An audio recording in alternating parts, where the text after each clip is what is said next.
Hello and welcome to one day subjects. हम लोग बात कर रहे थे रूरल डेवलपमेंट के बारे में, और उसी सब्जेक्ट को आगे बढ़ाते हुए हम लोग पढ़ेंगे यूनिट 2। इसको हम दो पार्ट में डिवाइड कर लेंगे।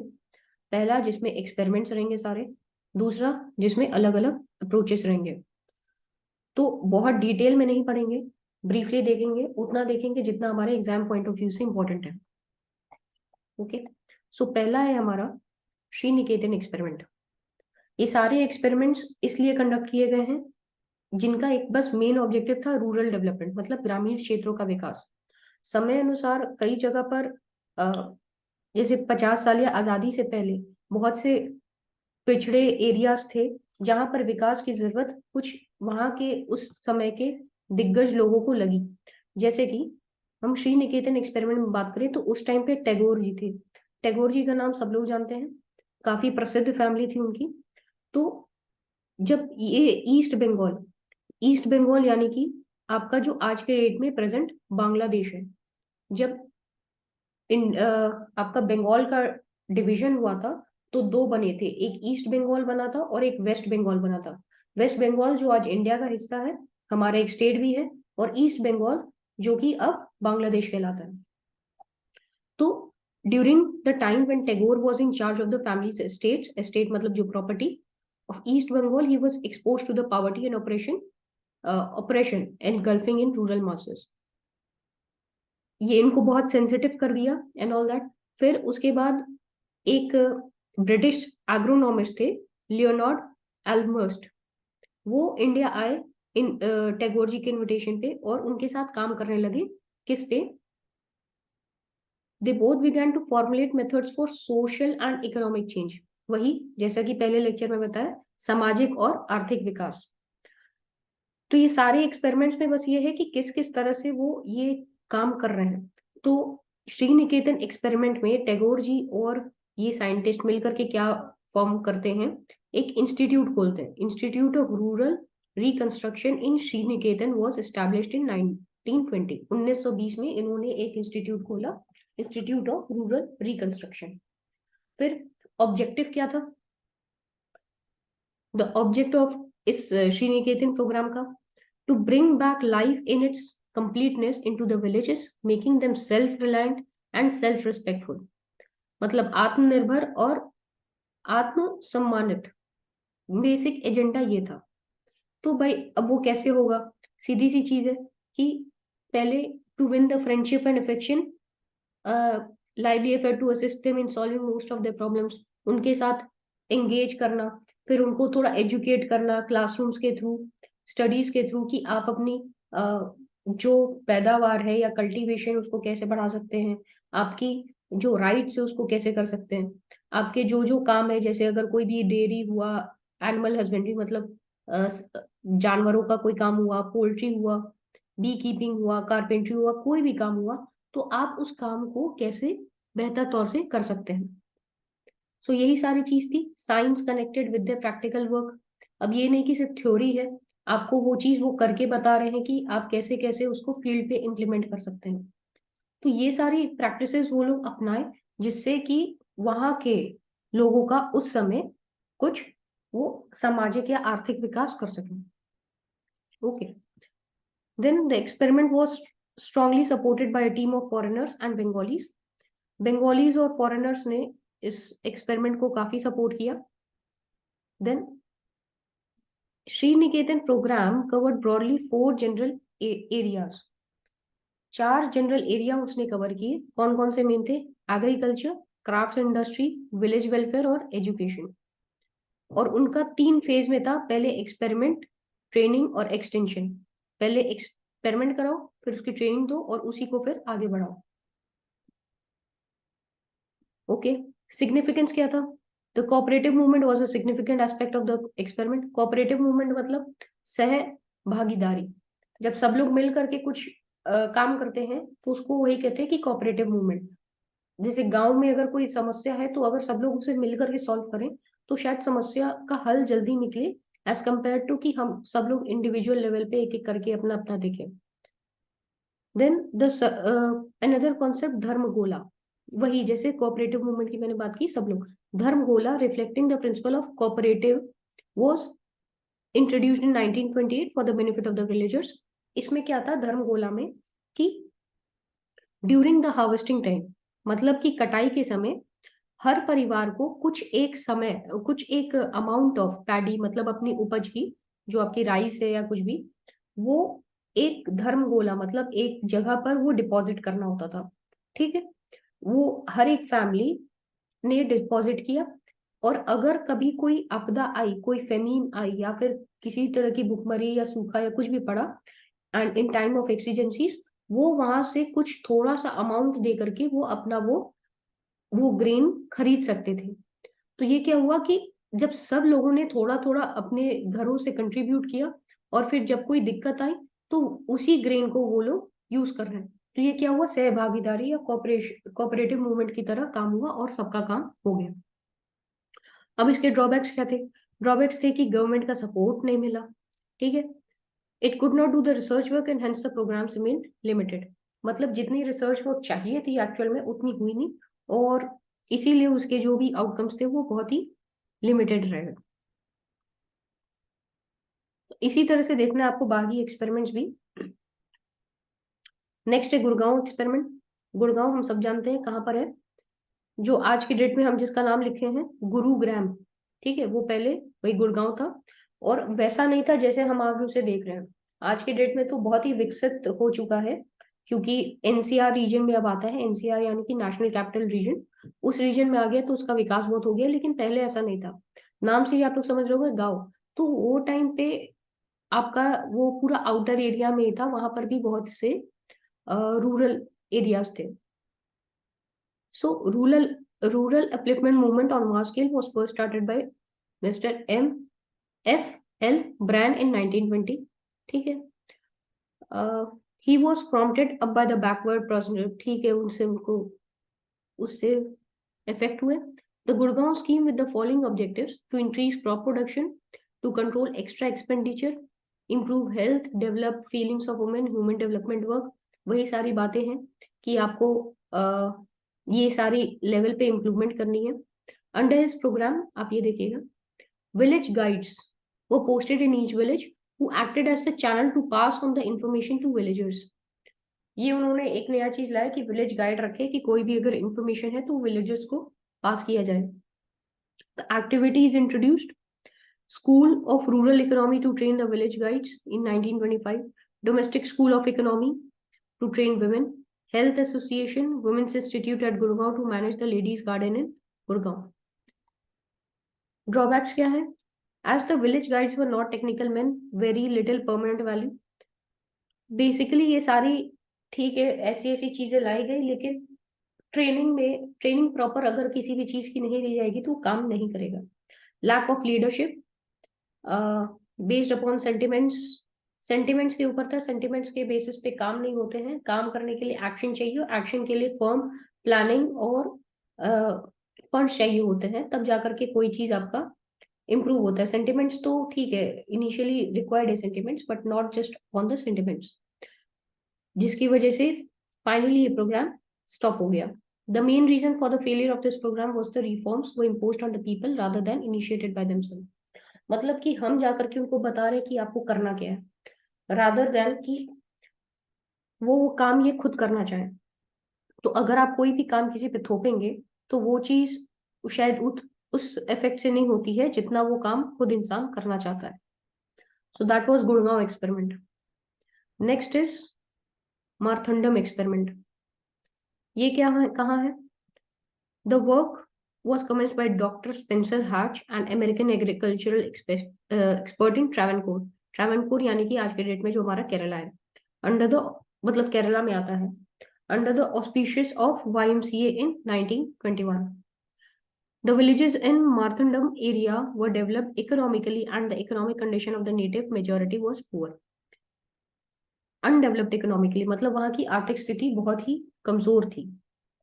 मेन ऑब्जेक्टिव क्या था? स्पिरिचुअल डेवलपमेंट, ठीक है, mental development, physical development, social development, economic development, मतलब हर तरह की डेवलपमेंट हो, आर्थिक, सामाजिक, शारीरिक, मानसिक और स्पिरिचुअलिटी से भी रिलेटेड। ठीक, doctor Hatch implemented an all round development in agriculture, public health, education. ठीक है, for the project the extension secretary was appointed, ये सारी चीजें की. But inside the center, okay, the successful output of this project was the egg selling club in 1939, which became a self-governing body. Another cooperative society was honey club, where the villagers were taught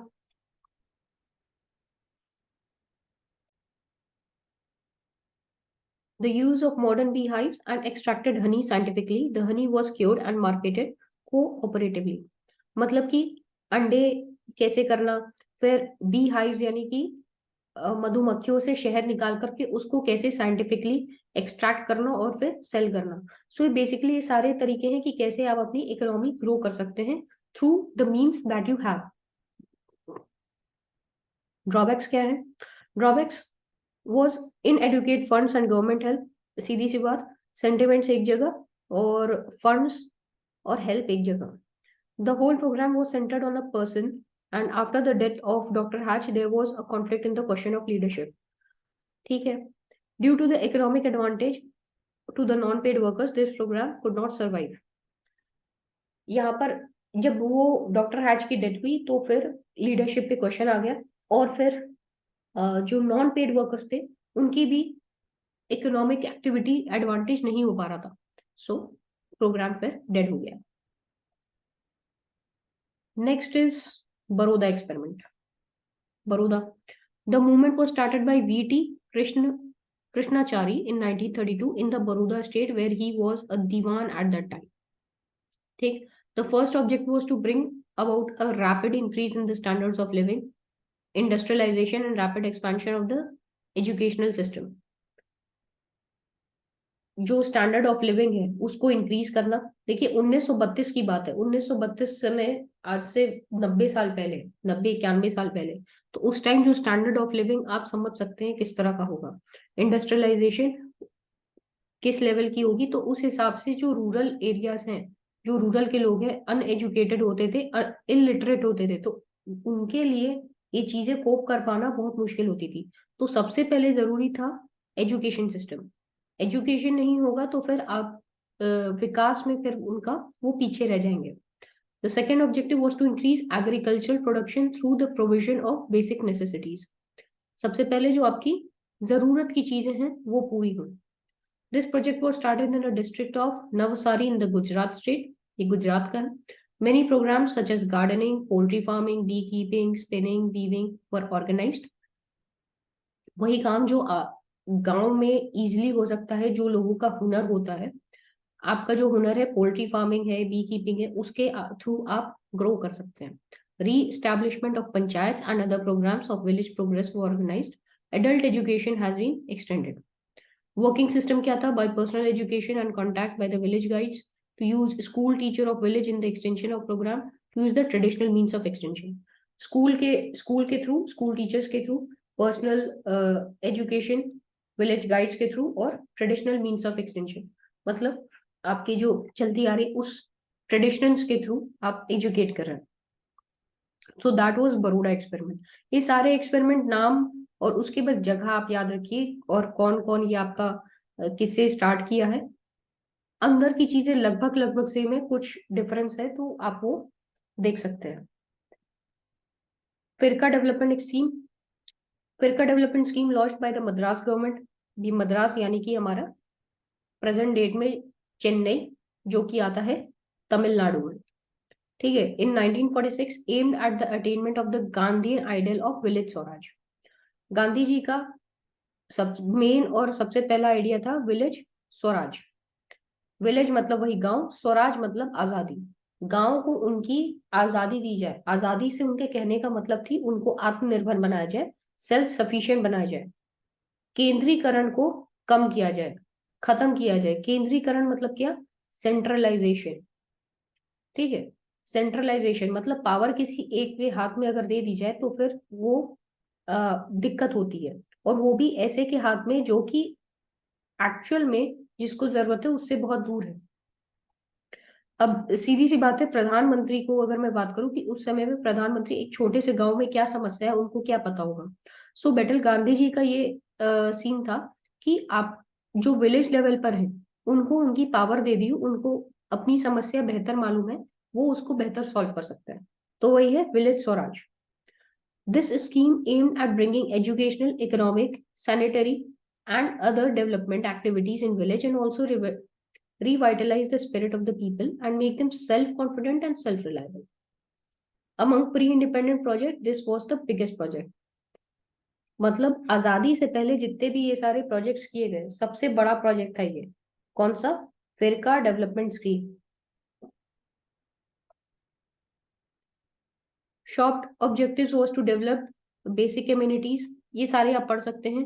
self sufficient बनाने के लिए फिर इसमें क्या क्या उनका काम था, development of agriculture, animal husbandry, khadi and village industries. उसमें एडमिनिस्ट्रेटिव मशीनरी कौन कौन थी? अब यहाँ पर देखिए इतना बिगेस्ट कैसे हो गया, क्योंकि एडमिनिस्ट्रेटिव मशीनरी उस टाइम के लिए ये सब बहुत बड़ी बड़ी चीजें थी। तो जो इसमें काम की वो काफी बड़े लोग थे। कंसिस्टेड ऑफ जैसे director of rural welfare at the state level, collector और district level, collector at district level, rural development officer. तो ये आज के डेट में ही इतने बड़े लोग हैं, बड़े ऑफिसर्स हैं। उस टाइम के आप सोच सकते हैं आजादी से पहले ये लोग इन्वॉल्व थे, तो शायद उसीलिए उतना बड़ा बन पाए हम लोग। 53-54 में when the community development program and national extension service program was adopted by Madras state, the Firka development scheme was merged with it. Very important. मतलब कि जब आजादी के बाद जब ये कम्युनिटी डेवलपमेंट प्रोग्राम हुआ, तो ये फिरका डेवलपमेंट स्कीम मद्रास स्टेट के साथ ये मर्ज हो गई। Madras state in the sense कि इन प्रोग्राम्स के साथ मर्ज हो गई। सो एक तरह से सक्सेस ही रही, क्योंकि फिर बाद में इसको अडॉप्ट किया गया through other major projects. Next is Etawah pilot project. Etawah pilot project में क्या है भाई? इटावा आप सब जानते हैं, इटावा जो जगह का नाम है, यूपी में ही है, यूपी एमपी के बॉर्डर पे थोड़ा है। This project was started in 1948 by Mr. Albert Mayer of US, who came to India with the American forces. Originator of this project at a village level called Mehewa in UP.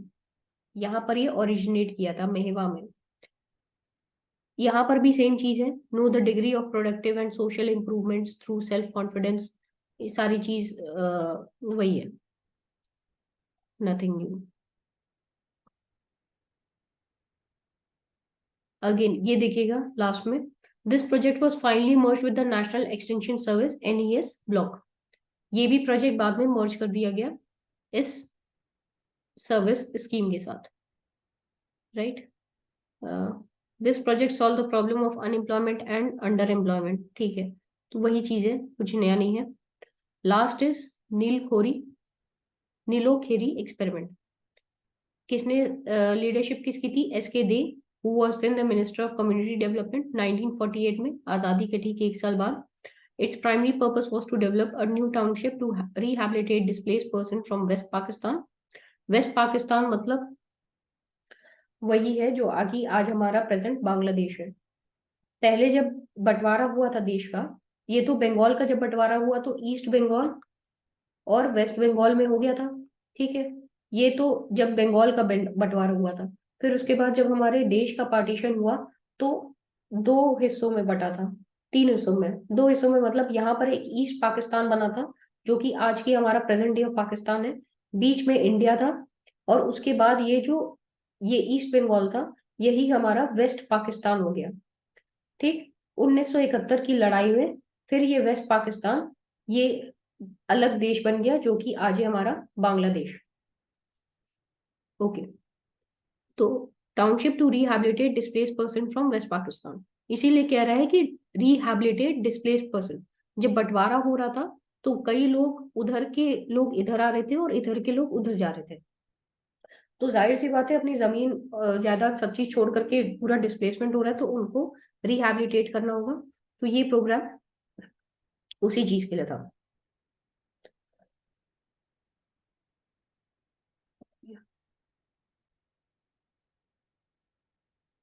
The project was built in a swampy, barren land around the vocational training center in the highway of Delhi and Ambala.